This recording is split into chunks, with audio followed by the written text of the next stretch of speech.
Como são belos os pés do mensageiro que anuncia a paz. Como são belos os pés do mensageiro que anuncia o Senhor. Ele vive, aleluia. Ele reina para sempre. Ele é Deus e Senhor. O Senhor esteja convosco. Ele está no meio de nós. Proclamação do Evangelho de Jesus Cristo segundo Marcos. Glória a vós, Senhor. Naquele tempo, Jesus se manifestou aos 11 discípulos e disse-lhes: Ide pelo mundo inteiro e anunciai o Evangelho a toda criatura. Quem crer e for batizado será salvo. Quem não crê será condenado.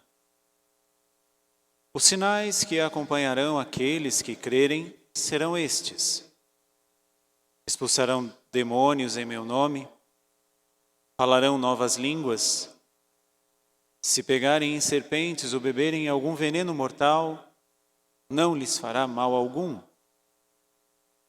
Quando impuserem as mãos sobre os doentes, eles ficarão curados.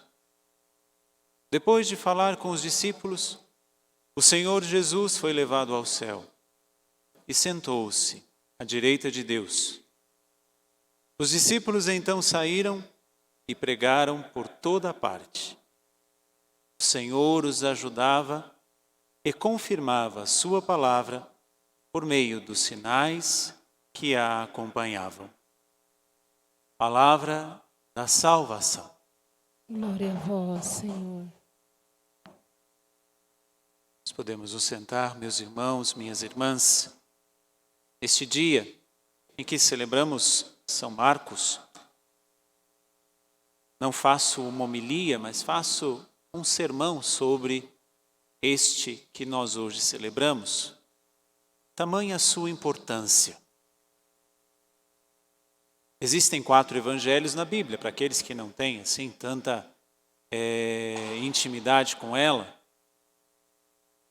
Da maneira que é colocada, Mateus, Marcos, Lucas e João. Mas Marcos foi o primeiro a escrever o seu evangelho. E o desejo dele era narrar e deixar a história de Jesus para todos aqueles que, depois da morte do último que viu Jesus, tivesse algum contato. Essa sempre foi uma preocupação dos primeiros. Como seria depois que Jesus ressuscitou e apareceu a alguns, mas aquele último ou aqueles últimos que estavam lá e viram, como seria o cristianismo depois? Isso é um dos motivos que leva Marcos a escrever o seu evangelho. Por isso que ele escreve, e no primeiro versículo ele coloca: início do Evangelho de Jesus Cristo, Filho de Deus. Nós poderíamos pegar todo o Evangelho, os 16 capítulos de São Marcos, e resumir neste único versículo. Ali se narra a história do Filho de Deus. Mas se nós pudéssemos ainda ir mais a fundo no que Marcos deixa para nós, na sua importância enquanto homem, enquanto discípulo de Jesus, era um homem que quis relatar o extraordinário de Deus. Nos 16 capítulos da Bíblia, no Evangelho de Marcos, Jesus faz 18 milagres. Não é mais ainda do que um por capítulo.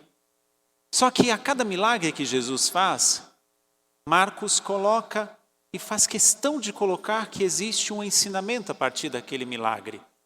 Nós muitas vezes estamos tão preocupados e desejosos de um milagre na nossa vida.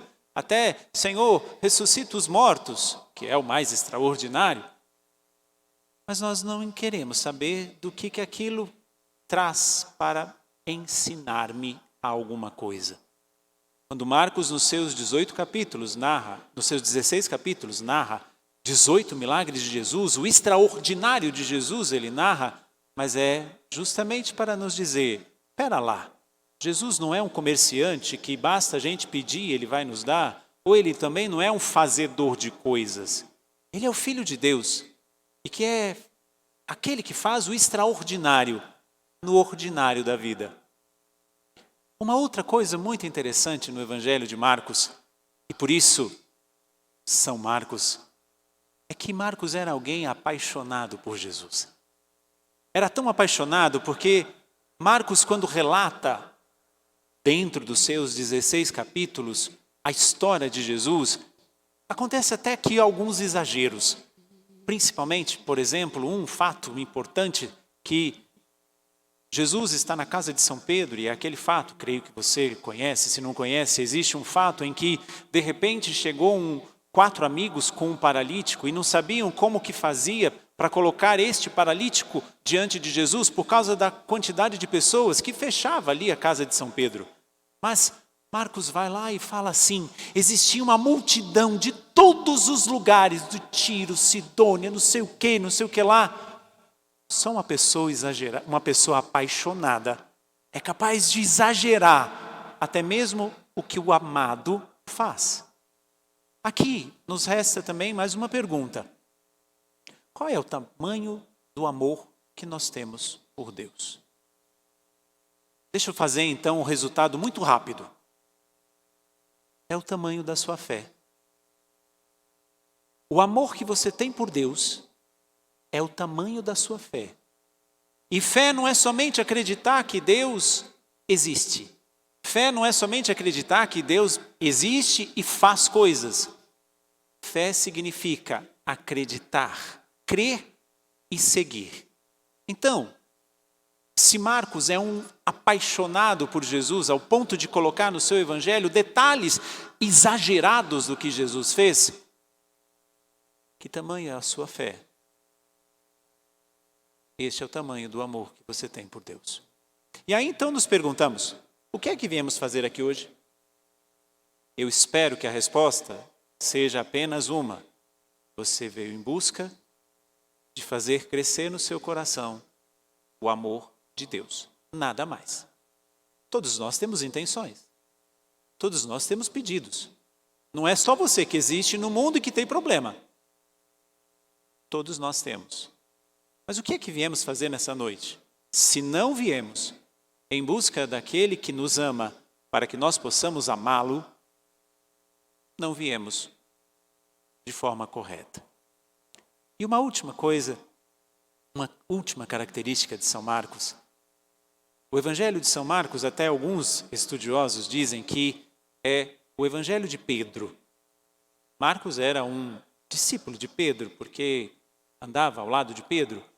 Mas Marcos fez questão de obedecer a Pedro, porque foi sobre Pedro que Jesus instituiu a igreja. Então, aprendamos um pouquinho nisto com Marcos. E sejamos dóceis e respeitosos. E por que não dizer, e amemos o Pedro de hoje. Quem é Pedro hoje? Francisco. Se existe alguma coisa que nós precisamos aprender com Marcos nos nossos tempos, é amar e respeitar o nosso Papa. Por isso, no dia de São Marcos, não tenha outro pedido que não seja de professar que Jesus é Filho de Deus, que não seja outro de declarar o seu amor por Jesus. Quem ama a Jesus, ama e respeita a sua obra e os seus escolhidos. Marcos nos ensine a sermos verdadeiramente discípulos de Jesus. Louvado seja nosso Senhor Jesus Cristo.